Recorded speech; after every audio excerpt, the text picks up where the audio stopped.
thoughts are sinful. This is the sense I will chiefly insist upon in handling the vanity of thoughts. Men usually think that thoughts are free, but the only doctrine to be treated here is this: thoughts are sins. A.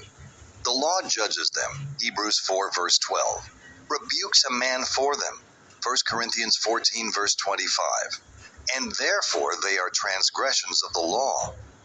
Christ rebuked the Pharisees for their evil thoughts, Matthew 9 verse 4, which argues the excellency of the law, that it reaches even unto thoughts. B. Thoughts are capable of pardon. They must be pardoned if we are to be saved. Acts 8 verse 22, which argues the multitudes of God's mercies, for thoughts are so infinite. C. Thoughts are to be repented of. Yea, repentance is expressed as to begin at the thoughts. Let the unrighteous man forsake his thoughts. Isaiah 55 verse 7. And a man is never truly and thoroughly wrought on until his every thought is brought into obedience.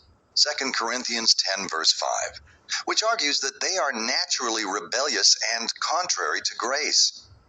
And this also argues the power of grace, which is able to rule and subdue so great an army as our thoughts are, to command them all, now, as well as in the day when we are perfectly holy.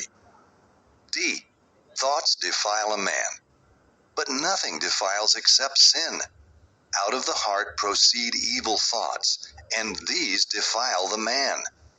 Matthew 15 verses 18 through 19. E.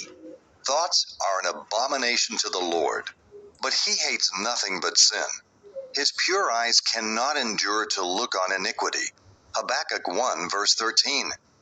As good meditations are acceptable to him, Psalm 19 verse 14, so by the rule of contrariety, bad thoughts are abominable. F. Vain thoughts hinder all the good that we should do.